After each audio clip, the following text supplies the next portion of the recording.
Always in Australia Diecast Salvage. Today we'll be playing with a Solido Peugot 104. So come along for the journey. Let's see what happens. You never know. Fumble fingers might turn up. Loose tongue might turn up. Brain fade might turn up. If you want to find that out, you're just going to have to watch the video. In the meantime, I'll meet you over at the workbench. See you over there. So we're over at the workbench and we have our Solido Peugot 104 to 143 scale, and there is the product number just there. So if you want to read that, that's fine. I've had this one in the waiting list for a little while. It did have the wheels pushed up, sort of like what I'm showing you there.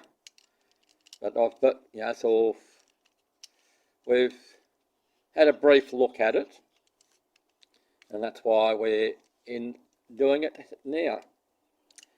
Overall, the vehicle is in not too bad a shape. Very few paint chips in it. Some people might say, well, I would leave it as it is. It does have some faults to it, and I'm not particularly, there you go, see, Loose Lips has arrived already. I don't particularly like the red colour on this car. It does have some paint flecks from overspray. By the looks of things, from rattle can or something like that, or somebody tried to turn it into a metallic colour. I don't know. The screen itself can do with a clean up, so we'll see what we can do about that. The bonnet doesn't open. It has plastic headlights to it, but they're not the lights like the Corgi have, where sort of like you have in the roof, and it gives you like a headlights type thing. It doesn't do that. The doors open on both sides. It has a greyish interior.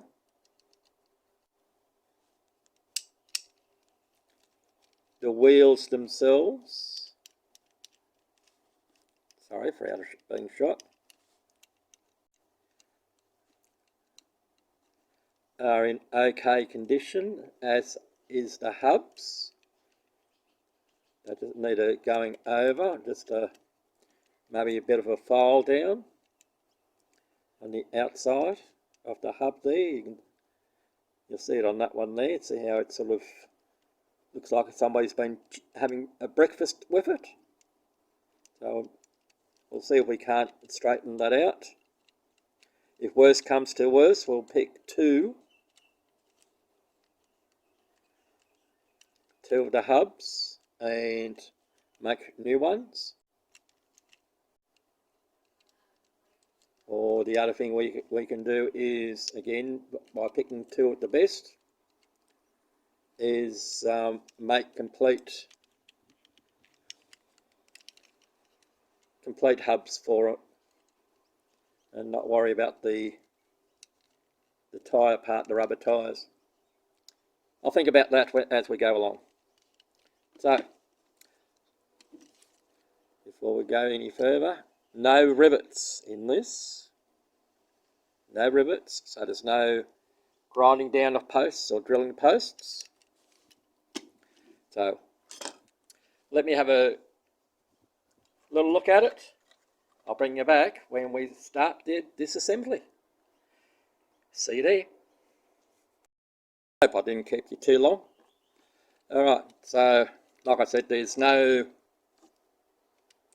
posts to take out, but it is held in by the bumpers. And what I mean by held in by the bumpers is that carefully come in from underneath, behind the bumper,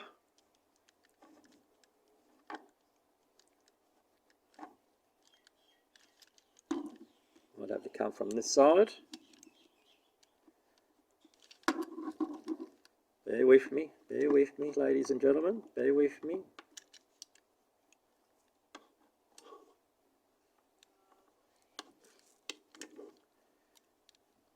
And I'll try not to do a PB, g'day Pete, and cut my fingers. Just taking it nice and easily. No. I'll take it apart the way I did before. And what I did beforehand was, I got my blade in behind the valance at the back and the plastic base.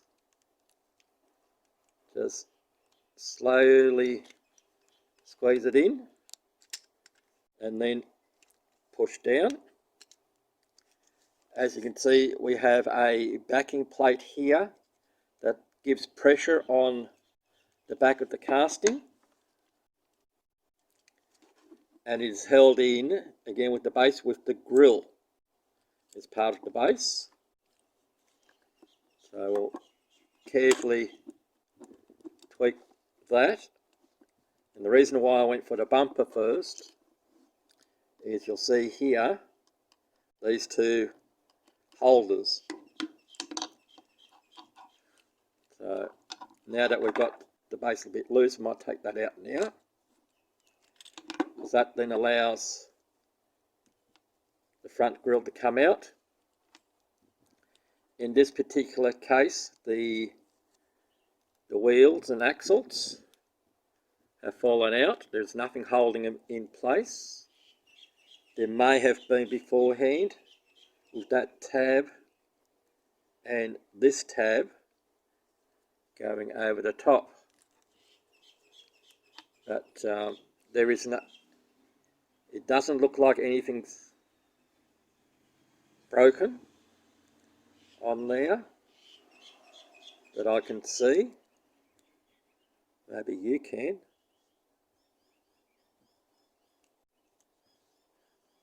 But there's nothing that going over the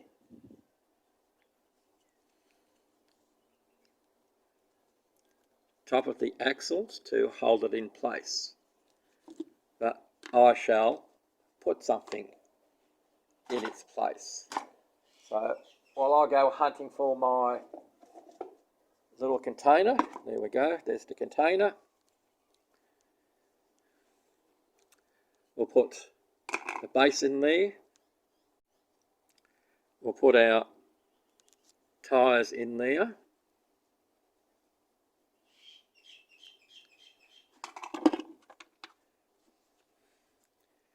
Both of them.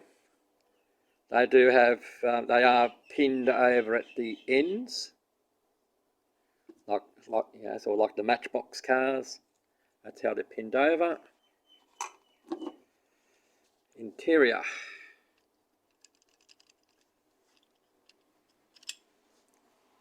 Let's have a look. Well, before we go with the interior, let's have a look at this rear bumper. So, yeah, whoever had this beforehand broke off these parts of the rear bumper.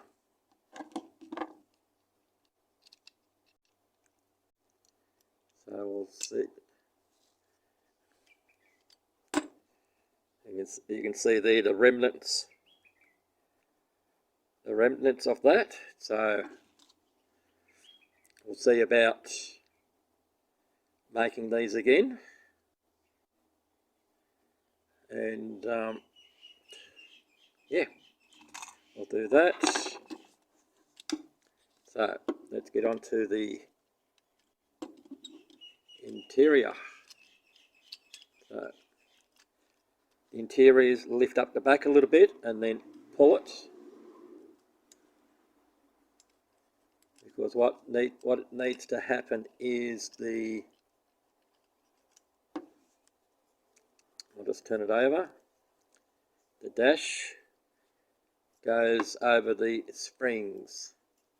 Does the dash separate? It probably does, but I shall leave it for now. We'll give this a wash in Craport Nick's Poor Man's wash machine. The screen itself is not riveted in. Push down on the back and we'll see if we can get it over the spring holding the doors in place. Let's see if we can get fumble fingers to work properly. There we go. Are we there? Are we out? Are we out? Maybe we open the doors, we might be able to get it out better. Come on, fumble fingers. I really don't want to take that spring off.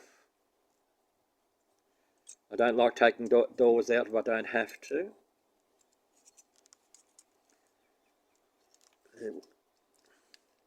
We're just that little bit wide. There we go. What was holding us up was the headlights. As you can see, it's all one piece, the headlights and the window unit, which is scratched on the front. It's not deep, and we should be able to resurrect the screen. The same thing with the rear window. It's got a few scratches in it, but they're only very light scratches. So we should be able to buff them out and resurrect that. So they'll go into that. That leaves us with our casting. All right. I'll let you ponder what we're going to do next. While I take some of the stuff away from here. We'll put that to one side safely. So we can either put them in the strippers, or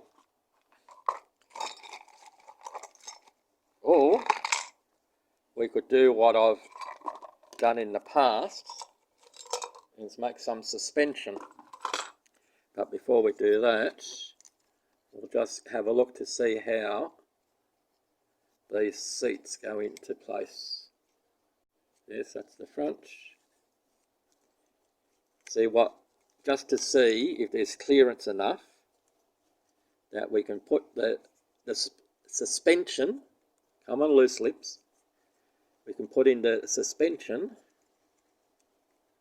into the vehicle to hold the vehicle, the wheels in place. Okay. Alright, I'm going to ponder that off camera, otherwise this is going to just fall over everywhere and a lot of it is out of shot. Alright, we'll catch you in a moment, be surprised. So using the steel or metal strips from an old windshield wiper blade, we've just cut it down to size, so we've glued it in to make some suspension. Still rolling. Not too sure whether I'm keeping these tyres as yet. They're not the best, so we may still do a wheel swap on this. We'll just have to wait and see. So we'll put that aside because we're about to go stripping. So, catch you in a moment. So as you can see, we're at the stripping venue. Strippers, which is the caustic soda, is in there. Our participant is in there. We'll just centralise him a little bit. There we go. And our hot water is ready. Now, I'll explain again why I prefer this method.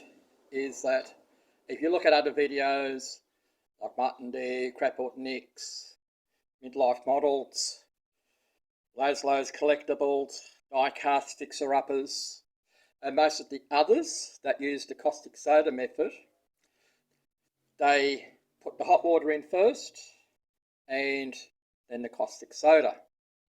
And quite a number of times you'll see the overflow because of the can't control how many crystals go in. Where here I've got the crystals in, but I can control the water.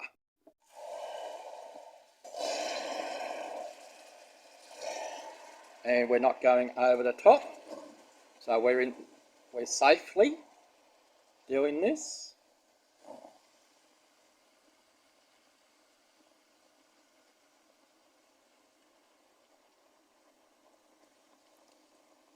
So again, this is my preferred method. Putting the caustic soda in afterwards is other people's preferred method. You need to work out what works best for you. So now that we've got the crystals all working, I can stop adding the water. And we can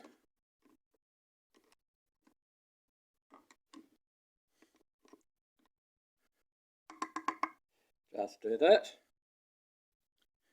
And that allows me to turn the vehicle around. As you can see, the bulge up here, that's from the hot water.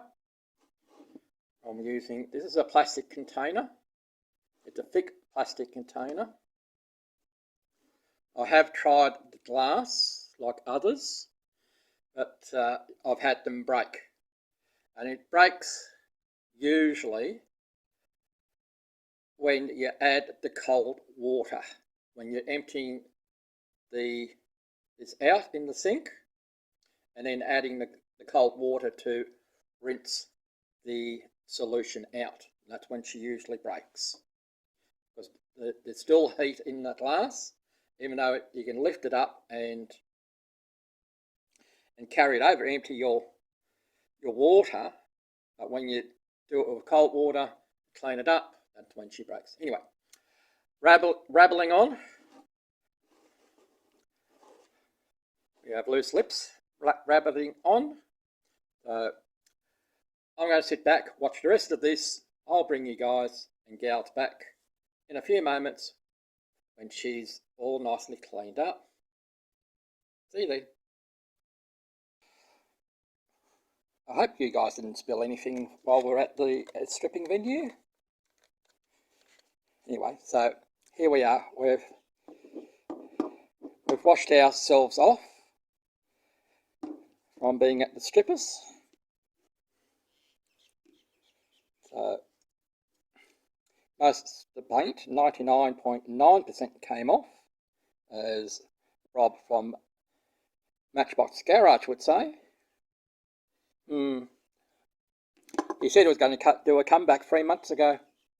Still haven't seen anything. So if you know Rob from Matchbox Garage, say hello.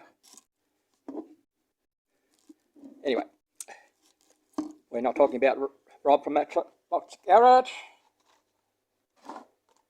We're concentrating on this Peugeot. Anyway, so we're going to use brass bristle brush, and then we're going to use the steel wool scourer. So we're just going to let it do its thing. Just going to show you a little bit of it.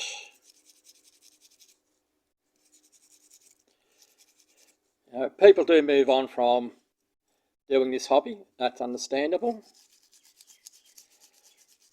But the thing is, when some say they come back, but they don't, puts those that used to like watching their channels, it puts people off. That's all I can say. But then again, sort of the channels which have disappeared, they've tried to go down the Patreon route, or sort of try and get their subscriber numbers up so that they can get monetized, so that YouTube pays them, and then they discover that it's not all out there for it. They try to make it a business model. Me, I'm just doing this as a hobby. So there's no incentive for me to have paid ads. The ads that, if you do see ads on my channel, they are ads that YouTube put up, not me. There are other channels that are sponsored. They go through, we'll do a review on this, review on that. That's fine for them. But that's not what I'm into. I just want to have fun with these die-cast vehicles. So it's everybody for themselves. As long as you enjoy the hobby, that's the big thing. You've got to enjoy the hobby to keep up with it. And some have maybe burnt themselves out in that we have to have a video out each week. You probably noticed that I don't have a video out each week anymore, because it does get it's not tiring. It's trying to find the right content. I apologise, I was all out of the screen there. It's trying to find the content and keep it enjoyable. Because I'll go from a saying that I heard from Everard Junction, in that if you're trying to push out a video each and every week, it's more of a job or a chore than anything else. It takes the enjoyment out of the hobby. And that's when you start making mistakes, you're careless, and so you're wondering what you're going to do next. If you keep it as a hobby, your own interest, take your time about it, then the pleasure stays. People will come back and watch your videos if you've done good videos in the past. People will come back and they will stay. I'm over with the steel wool scourer now, and I'm waffling on, of course, because I'm trying to occupy my mind while I'm doing this.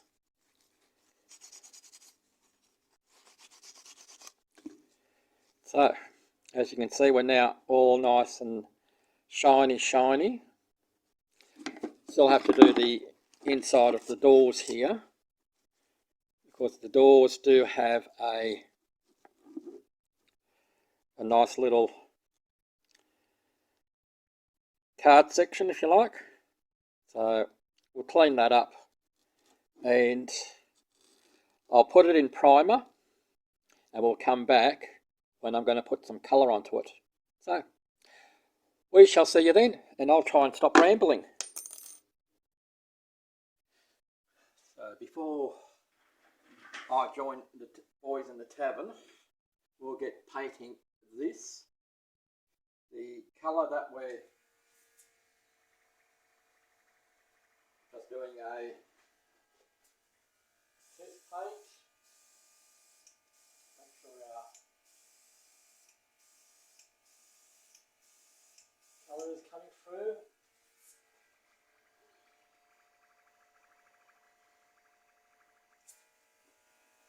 colour is called Kiss Chrissy, and it is a nail varnish that's been thinned down. So let's see how we go.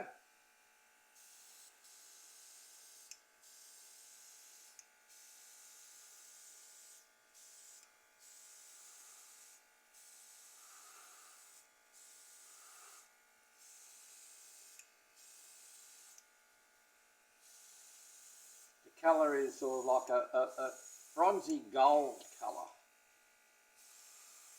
You may not be seeing it on your screen as such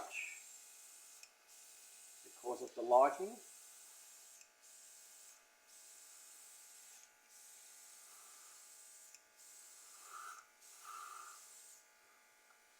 But like with everything,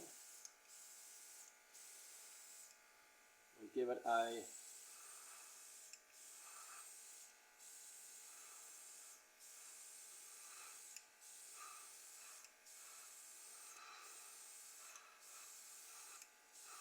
base coat first.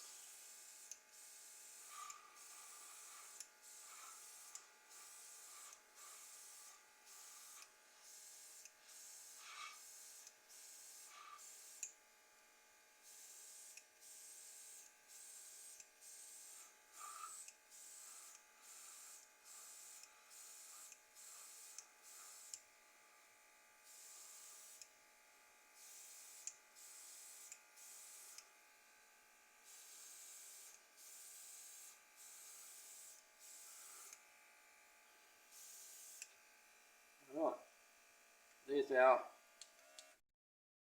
first coat on. I'll put a couple of more layers on. I don't think we're going to need a lacquer for it. Alright, so next part is the reveal. No, there's one more piece. No, it will be the reveal. Just have to think. See, brain fade is here. Alright, we'll catch you shortly. Just a friendly reminder as to what we started with. Solido Peugot 104. And this is where we ended up.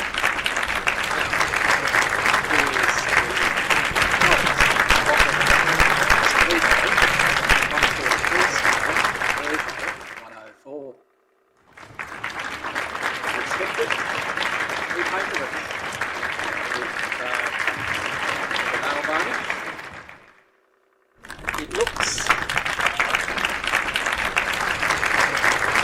gold in colour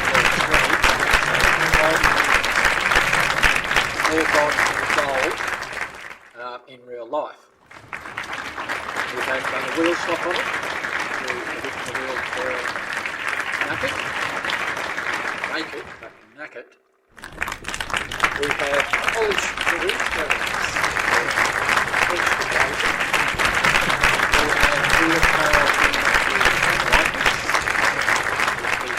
Indicators, tail lights, wheel indicators.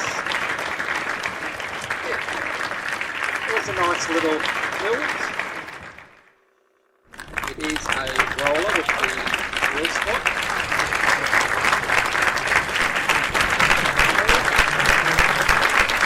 Hope you enjoyed the little video. Hopefully it wasn't too long for you. I'll catch you next time. Wave to the stage.